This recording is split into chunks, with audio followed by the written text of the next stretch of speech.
वट सावित्री व्रत कथा। देवी पार्वती जी ने भगवान शंकर जी से ब्रह्मा जी की प्रिय पत्नी सावित्री देवी जी का महात्म्य कहने का आग्रह किया, जो स्त्रियों के लिए सौभाग्यदायिनी है। तब भगवान शिव जी ने वट सावित्री व्रत की कथा को सुनाया। सुनो हे देवी, भद्र देश में एक राजा रहता था जो बड़ा धर्मात्मा था।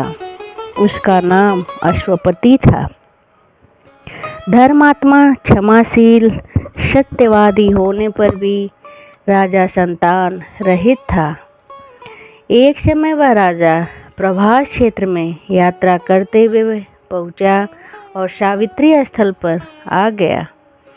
वहां पर राजा सपत्नी व्रत को किया, जो सावित्री व्रत के नाम से प्रसिद्ध हुआ, जो सभी कामनाओं को पूर्ण करने वाला व्रत है। भूर्भुवः स्वः इस मंत्र की साक्षात मूर्ति बनकर स्थित श्री ब्रह्मा जी की प्रिया सावित्री देवी उस राजा पर प्रसन्न हुई। कमंडल को धारण करने वाली वह सावित्री देवी दर्शन देने के बाद पुनः अदृश्य हो गई। लेकिन देवी के पूर्ण के कुछ दिनों बाद राजा अश्वपति के घर कन्या का जन्म हुआ, जो सावित्री देवी के अंश से ही उत्पन्न हुई। इसलिए उस कन्या का नाम सावित्री ही रखा गया। वह राजकन्या देवी लक्ष्मी के समान शोभित कन्या धीरे धीरे विवाह के योग्य हो गई। सावित्री महर्षि भृगु के कहे अनुसार सावित्री व्रत करने लगी।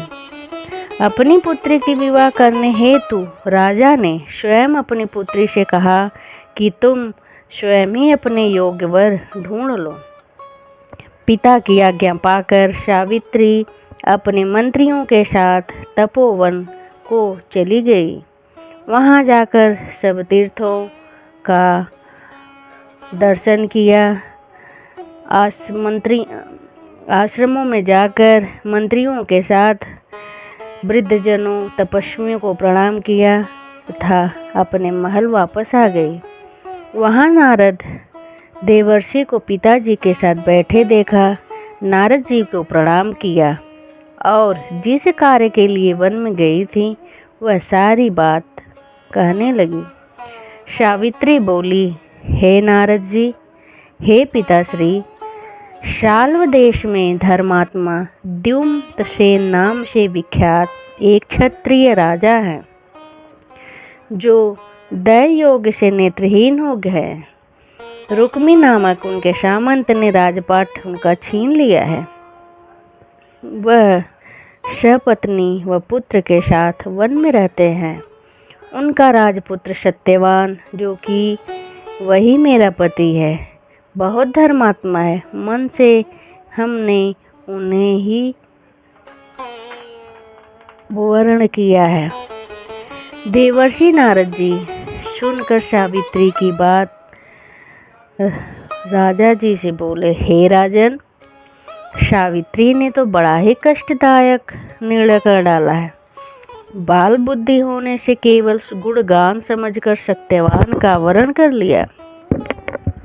सत्यवान मिट्टियों के घोड़ों का चित्र बनाता है, इससे उसे चित्राश्व भी कहते हैं। सत्यवान दानी है, गुणी है, रंतिदेव के समान है, सत्यवादी भी है।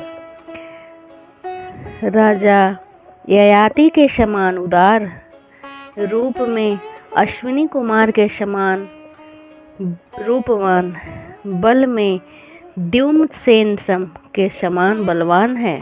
लेकिन एक दोष है राजन, उसकी आयु केवल 1 वर्ष शेष है, फिर उसकी मृत्यु हो जाएगी। जो भी हो, 1 वर्ष ही आयु क्यों न हो, फिर भी मेरे पति सत्यवान ही रहेंगे। मैं उनका ही वरण करूंगी। यह बात सुनकर नारद देवर्षि बोले, अब उचित यही है राजन कि आप अपनी पुत्री का विवाह सत्यवान से कर दें। राजा ने देवर्षि नारद जी की बात मानकर अपनी पुत्री का कन्यादान सत्यवान से कर दिया और आशीर्वाद देकर उन्हें प्रेम पूर्वक तपोवन में भेज दिया, जहाँ सावित्री के अंधे सास, ससुर और सत्यवान रहते थे। वह सत्यवान को पाकर अति प्रसन्न से उस पुण्यवान पुरुष को पाकर स्वर्ग जैसे प्रसन्न रहने लगी। सावित्री वन में पति के साथ आश्रम में रहने लगी और नारद की बात याद करने लगी। रह रहकर नारद की बात उन्हें सताने लगी। वह पूजा पाठ तपोवन में करती थी। सुबह स्नान करके दीपदान, पूर्वजों का आशीर्वाद, सास ससुर का आशीर्वाद, पूजा ध्यान में रहने लगी। वह निराहार व्रत रहकर शेष नियम विधि पूर्वक पूजा करके अंतिम दिन अपने पति सत्यवान के साथ वन में जाने के लिए कहा।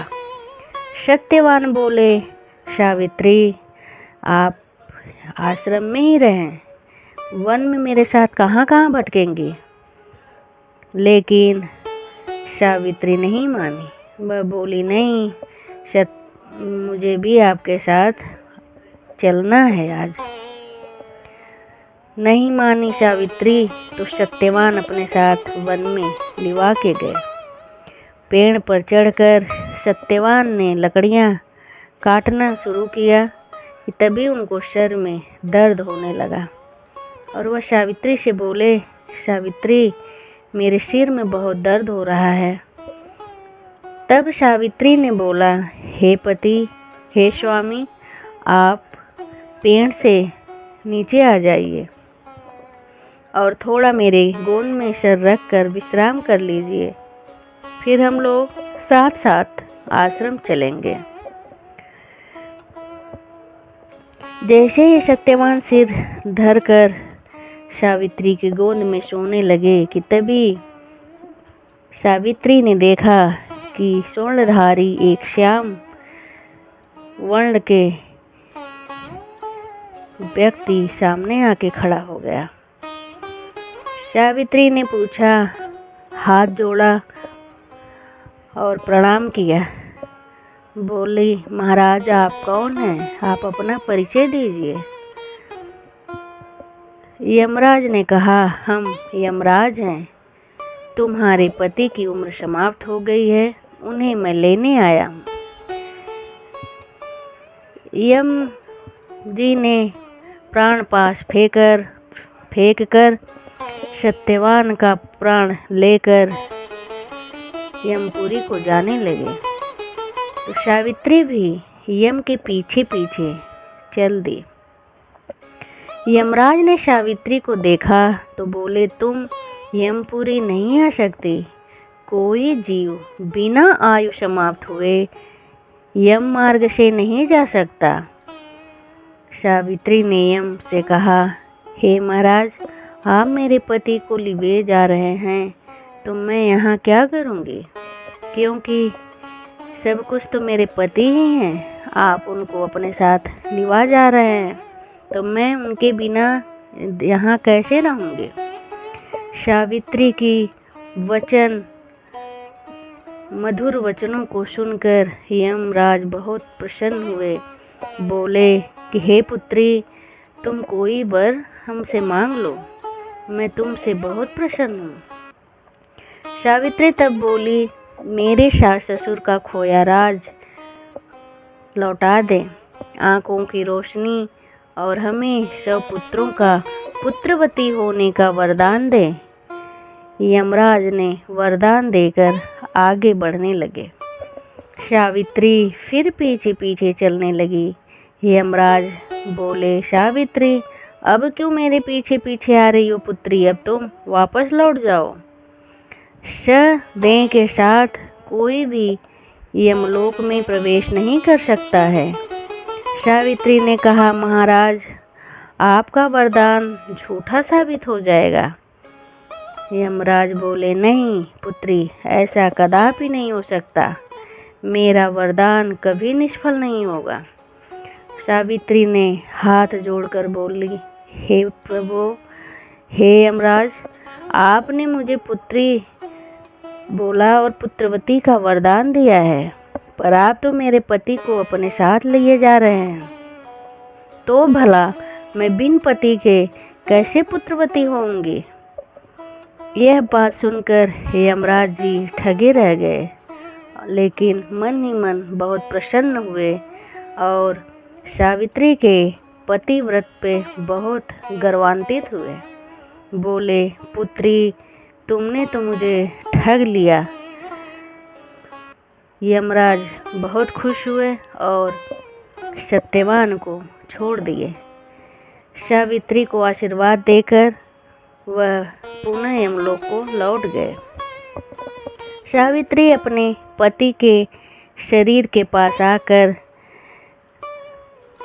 अपने पति को देखा तो पति को जीवन मिल गया था। पति उठकर खड़े हुए, अपने पति को साथ में लेकर वह अपने आश्रम लौट आई।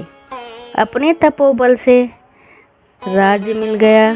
सास ससुर नेत्रवान हो गए, वह स्वस्थ हो गए और उनका राज वापस मिल गया था।